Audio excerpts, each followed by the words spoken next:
இந்த கியாமுல் லைல் தொழுகை சம்பந்தமாக சமூக வலைதளங்களிலே இரு தரப்பாராலும் பிரபலியமாக 2 ஆடியோக்கள் பரவிக்கொண்டிருப்பதை நாங்கள் காணுகின்றோம். அதிலே ஒன்றுதான் எங்களுடைய சுன்னத் ஜமாத் கொள்கையை சார்ந்த மௌலவி மஃபாஸ் நுவாரி அவர்கள் இவ்வாறான ஒரு கியாமுல் லைல் தொழுகை கிடையாது என்று அவர்கள் ஆணித்தரமாக பேசின விடயமாகும். அதுதான் நியாயமானது, சரியானது என்பதை நாங்கள் கூறிக்கொள்ள விரும்புகின்றோம். இதற்கு மாற்றமாக மௌலவி அப்துல் ரஹ்மான் ஹாஃபிஸ் மலாஹிரி அவர்களால் அதற்காக பதில் சொல்லப்பட்ட ஒரு ஆடியோவும் சமூக வலைதளங்களிலே பரவி வருகிறது என்பதை நாங்கள் காணக்கூடியதாக இருக்கின்றது. இதிலே மௌலவி அப்துல் ரஹ்மான் ஹாஃபிஸ் அவர்கள் பேசிய அந்த ஆடியோவிலே கூறப்படக்கூடிய விடயங்கள் முற்றிலும் உண்மைக்கு புறம்பானவை. அவைகளிலே ஏற்றுக்கொள்ளக்கூடிய எந்த அடிப்படையான காரணமும் கிடையாது என்பதையும் நாங்கள் விளங்க வேண்டும். இதிலே ஆரம்பமாக நாங்கள் சொல்லிவிட்டோம், இவ்வாறு சஹர் வரைக்கும் தொழ வேண்டுமானால் அதற்கு ஹுலஃபாவுர் ராஷிதீன்களுடைய நடைமுறை இருக்கின்றது. அவ்வாறான நடைமுறை இருக்கும் பொழுது புதிய ஒரு தொழுகையை நாங்கள் உருவாக்க வேண்டிய அவசியம் கிடையாது என்பதை நாங்கள் தெளிவுபடுத்தினோம். அதே போன்று இந்த கியாமுல் லைல் தொழுகை 100 ஆண்டுகளுக்கு முன்னர் உருவாக்கப்பட்டது என்பதையும் நாங்கள் நிரூபித்து காட்டினோம்.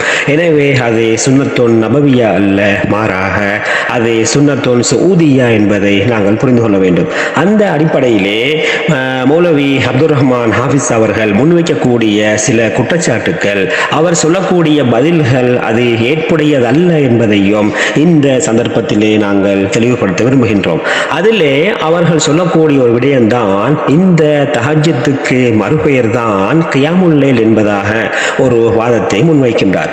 இவ்வாறான தஹஜ்ஜுத்துக்கு கியாமுல் லைல் என்று ஒரு பெயர் இருப்பதாக ஷரஹு முஹதபிலேயும் அதே போன்று ஷரஹு முஸ்லிமிலேயும் இமாம் நவவி ரஹிமஹுல்லா அவர்கள் சொன்னதாக ஒரு தகவலை சொல்லி காட்டுகின்றார். ஆனாலும் நாங்கள் பார்த்த வகையிலே அவ்வாறு ஷரஹு முஹதபிலேயோ அல்லது ஷரஹு முஸ்லிமிலேயோ அவ்வாறான ஒரு தகவல் கிடையாது. நாங்கள் நம்புகின்றோம் மௌலவி அவர்கள் அவ்வாறு இல்லாத ஒரு கருத்தை சொல்ல மாட்டார் என்று நாங்கள் நம்புகிறோம். அவ்வாறு இருக்குமானால் அதை தெளிவுபடுத்துமாறு, அது வேறு பிரதிகளிலே இருக்கிறதோ தெரியாது, அவ்வாறு இருக்குமானால் அதை தெளிவுபடுத்த வேண்டும் என்பதாக நாங்கள் இந்த சந்தர்ப்பத்திலே கேட்டுக்கொள்கின்றோம். அடுத்ததாக 2வது அவர்கள் முன்வைக்கக்கூடிய அவருடைய பார்வையிலே ஒரு வலுவான ஒரு ஆதாரமாக அவர் முன்வைக்கக்கூடியதுதான் சுன்னத்தான தொழுகைகளை ஜமாத்தாக தொழ முடியும்.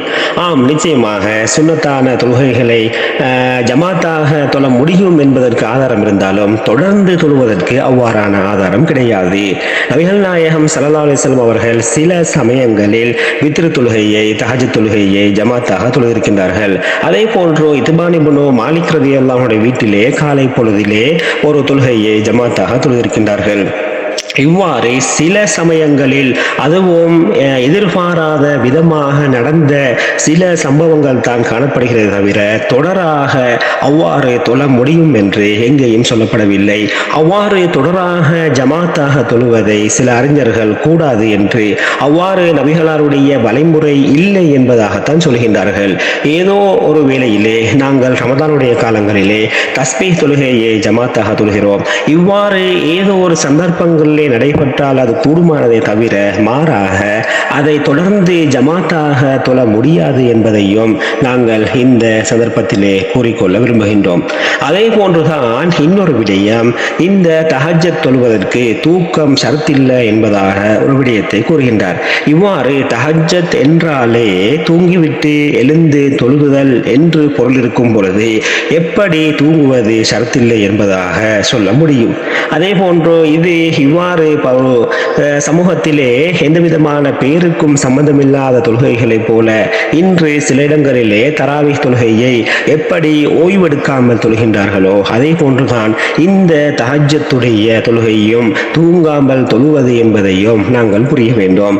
எல்லா ஷாஃபி மதஹபுடைய நூல்களிலேயும் தூங்கி எழுந்த பின்னர் தொழுவதுதான் தஹஜ்ஜத் என்று சொல்லியிருக்கும் பொழுது இவர்கள் இவ்வாறான தூங்குவது ஒரு ஷர்த் அல்ல என்று சொல்லி ஒரு குற்றச்சாட்டை, ஒரு நியாயத்தை அவருடைய பார்வையிலே ஒரு நியாயத்தை முன்வைப்பது எந்த வகையிலே பொருத்தமாகும்? அனைத்து அறிஞர்களும் அவ்வாறு சொல்லியிருக்கும் பொழுது அதற்கு மாற்றமாக தூங்காமல் தஹஜ்ஜுத் தொழலாம் என்று சொன்னால் அந்த சொல்லுக்கே அர்த்தம் இல்லாமல் போய்விடுகிறது என்பதை புரிய வேண்டும்.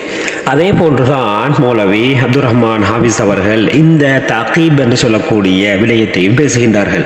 அதாவது தராவே தொழுது விட்டு வீட்டுக்கு சென்று திரும்பவும் வந்து தொழக்கூடிய முறை, இந்த முறை கூடும் என்பதாக அல்லாமா இப்னு குதாமா ரஹிமஹுல்லா சொன்னதாக ஒரு தகவலை பதிவு செய்திருந்தார்கள். என்றாலும் ஹம்பலி மதுஹபிலே மிக பிரபல்யமான கருத்து அவ்வாறான ஒரு தொழுகை மக்ரூஹ் என்பதுதான் பிரபல்யமான கருத்தாக இருக்கின்றது. இதுதான் ஹனஃபி மதுஹப், இந்த ஹம்பலி மதுஹபுடைய அதிகமான அறிஞர்களுடைய கருத்து என்பதாக அல்லாமா இப்னு முஃப்லிஹ் ரஹ்மத்துல்லாஹி அலைஹி அவர்கள் சொல்லி காட்டுகின்றார்கள். இந்த ஹனஃபி மதுஹபு நூலாகிய மஜ்மஉல் பஹ்ரைன் என்று சொல்லக்கூடிய நூலிலே சொல்லி காட்டுகின்றார்கள், யுக்ரஹு தகீபு ஃபி அஸஹிர் ரிவாயத்தைனி, இரண்டு ரிவாயத்துக்களில் மிகச்சரியான ரிவாயத்தின் பிரகாரம் இந்த தகீப் என்பது மக்ரூஹ் என்று தெளிவாகவே சொல்லியிருக்கின்றார்கள். இதே கருத்தை தான் ஹிதாயாவிலேயும் மதுஹபிலேயும் மஸ்பூக் தஹப் என்ற கிதாபிலேயும் இன்னும் பல நூல்களிலேயும் சொல்லியிருக்கிறார்கள் என்பதையும் நாங்கள் புரிய வேண்டும். எனவே அந்த அடிப்படையிலே மௌலவி அவர்கள் முன்வைத்த இந்த குற்றச்சாட்டுக்கள் ஒரு நியாயமானவை அல்ல என்பதை நாங்கள் புரிய வேண்டும். ஏதோ மதுஹபுடைய இமாம்களையும் நூல்களையும் சொன்னதற்காக அது உண்மையாக ஆகாது என்பதையும் நாங்கள் புரிய வேண்டும். எனவே அடிப்படையாக திரும்பவும் நாங்கள் சொல்வது, இது இந்த ரகாயிம் தொழுகையை போல அல்லது ரஜப் மாசம் தொழக்கூடிய தொழுகையை போல பராத்துடைய இரவுலே தொழக்கூடிய தொழுகையை போல இது ஒரு பிதத்தான 100 வருடங்களுக்கு முன்னால் ஆரம்பிக்கப்பட்ட ஒரு தொழுகையை தவிர மாறாக இது ஸல்லல்லாஹு அலைஹி வஸல்லம் அவருடைய சுன்னாவும் அல்ல, ஹுலஃபாவுர் ராஷிதீன்களுடைய சுன்னாவும் அல்ல என்பதை நாங்கள் புரிந்து கொள்ள வேண்டும். எனவே அந்த அடிப்படையிலே இஸ்லாத்திலே தெளிவாக எமக்கு நடைமுறைகள் வழிகாட்டல்கள் இருக்கும் பொழுது நாங்கள் வேறு தொழுகைகளை உருவாக்க வேண்டிய அவசியம் கிடையாது. இவ்வாறான இந்த கியாமுல் லைல் என்ற தொழுகையை உருவாக்கியதன் பின்னால் இன்று நிறைய பேர் தராவீஹ் தொழுகையை தொழாமல் இருக்கின்றார்கள். இவ்வாறு மார்க்கத்திலே ஜமாத்து சுன்னத்தாக்கப்பட்ட அந்த தராவீஹ் தொழுகையை விட்டுவிட்டு மார்க்கத்திலே இல்லாத அந்த கியாமுல் லைல் தொழுகையை தொழுவதற்கு மக்கள் வருகிறார்கள். அதற்கு சிலர் ஆர்வமூட்டுகின்றார்கள், அதற்கு சிலர் வழிகாட்டுகிறார்கள் என்று சொன்னால் இது எந்த அளவோ மார்க்கத்துக்கு செய்யக்கூடிய துரோகம் என்பதை நாங்கள் புரிய வேண்டும். மார்க்கத்திலே ஜமாத்தை சுன்னத்தாக்கப்பட்ட சுன்னத்தான தொழுகையை விட்டுவிட்டு அந்த விதத்தான தொழுகைக்கு மக்களை பிரச்சாரம் செய்யக்கூடியவர்கள் இது பற்றி சிந்திக்க வேண்டும் என்று நாங்கள் இந்த சமயத்திலே கேட்டுக்கொள்கின்றோம். எனவே அந்த அடிப்படையிலே இந்த தஹஜ்ஜத் தொழுகையை ஜமாத்தாக தொடர்ந்து தொழுவது ஒரு பிதத்தான விடயம். அது நபிகள் நாயகம் ஸல்லல்லாஹு அலைஹி வஸல்லம் அவர்கள் காட்டித்தந்த வழிமுறை அல்ல, மாறாக அது சுன்னத்துன் சூதியா என்பதையும் நாங்கள் திரும்பவும் நாங்கள் ஞாபகப்படுத்துகின்றோம். இறுதியாக இந்த கியாமுல் லைல் தொழுகைக்கும் இஸ்லாத்துக்கும் எந்த விதமான சம்பந்தமும் கிடையாது. அவ்வாறு ஒருவர் சஹர் வரை தொழ விரும்பினால் அவருக்கு தராவீஹ் தொழுகையை நீளமாக நீட்டி இடையிலே ஓய்வெடுத்து தொழுவதற்குரிய வழிமுறை நடைமுறை இஸ்லாத்திலே காட்டித்தரப்பட்டிருக்கின்றது.